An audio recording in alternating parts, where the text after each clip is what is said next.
அன்புக்குரியவர்களே, ஆண்டவர் இயேசுவின் இனிய திருப்பெயரில் உங்களை அன்போடு வாழ்த்துகின்றேன். இந்த ஆண்டு இயேசு கிறிஸ்துவின் பிறப்பு விழாவின் 2025ஆம் யூபிலி ஆண்டு. இந்த ஆண்டு முழுவதும் இயேசுவின் இறைமையை நாம் கொண்டாட வேண்டும், இயேசுவின் ஆளுமையை நாம் போற்ற வேண்டும் என்று திருத்தந்தை அழைப்பு விடுத்துள்ளார்கள். எனவே மாதா தொலைக்காட்சி வழியாக இந்த ஆண்டு முழுவதும் இயேசுவின் ஆளுமை என்னும் தலைப்பில் உங்களோடு இறை வார்த்தையின் ஒளியில் இயேசுவின் ஆளுமையின் பல்வேறு பரிமாணங்களை பகிர்ந்து கொள்வதில் நான் மகிழ்ச்சி அடைகின்றேன். ஆளுமை என்னும் சொல் நல்ல ஒரு சொல்லாடல். ஆங்கிலத்தில் பர்சனாலிட்டி என்று சொல்கிறோம். பர்சன் என்பதிலிருந்து தான் பர்சனாலிட்டி வந்திருக்கிறது. ஆள் என்பதிலிருந்து ஆளுமை வந்திருக்கிறது. ஒரு ஆளுடைய ஆளுமை என்றால் என்ன? அவருடைய தோற்றம், நடை, உடை, பாவனைகள், அவருடைய சொல்லாற்றல், அவருடைய பணிகள், அவருடைய கொள்கைகள், அவருடைய வாழ்வு அனைத்தும் இணைந்ததுதான் ஒருவரின் ஆளுமை. இயேசுவின் ஆளுமையில் பல்வேறு பரிமாணங்களை நாம் பார்க்கிறோம். நற்செய்தி நூல்கள் அவற்றையெல்லாம் நமக்கு பல்வேறு தளங்களில் தந்திருக்கின்றன.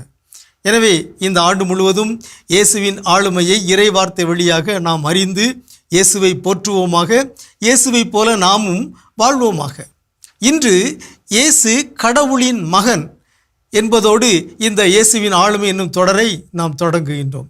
இயேசுவின் ஆளுமையின் முதல் தொடக்கமே அவர் கடவுளின் மகன் என்பதுதான்.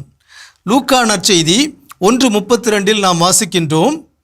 இயேசுவை பற்றிய தூதருடைய முன்னறிவிப்பு: அவர் பெரியவராய் இருப்பார், உன்னத கடவுளின் மகன் எனப்படுவார். ஆகவே இயேசு உன்னத கடவுளின் மகன் என்று அழைக்கப்படுகின்றார். மத்தேயு நற்செய்தி 16:16 சீமோன் பேதுரு இயேசுவை பற்றிய நம்பிக்கை அறிக்கையை வெளியிடுகிறார். நீர் மெசியா, வாழும் கடவுளின் மகன்.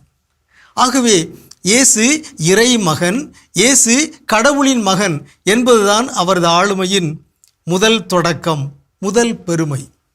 இந்த ஆண்டு ஒரு சிறப்பான ஆண்டு.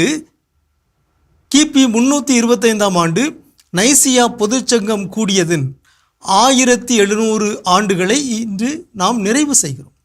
திருத்தந்தை அவர்கள் அதை பற்றியும் தெரிவித்திருக்கிறார்கள். எனவே நைசியா திருச்சங்கத்தில் இயேசு மெய்யான மனிதன், மெய்யான கடவுள் என்று திருச்சங்கம் அறிக்கையிட்டது. இந்த ஆண்டு அதை நாம் நினைவு கூறுகிறோம். இயேசு மெய்யான மனிதன், மெய்யான கடவுள். அவர் உண்டாக்கப்பட்டவர் அல்லர், அவர் கடவுளோடு இருந்தவர் என்று இந்த நைசியா பொதுச்சங்கம் அறிக்கையிடுகிறது. இயேசு கடவுளின் மகன் என்று நாமும் அறிக்கையிட்டு அவரை போற்றுவோமாக. உங்களுக்கு அமைதி உரித்தாகுக.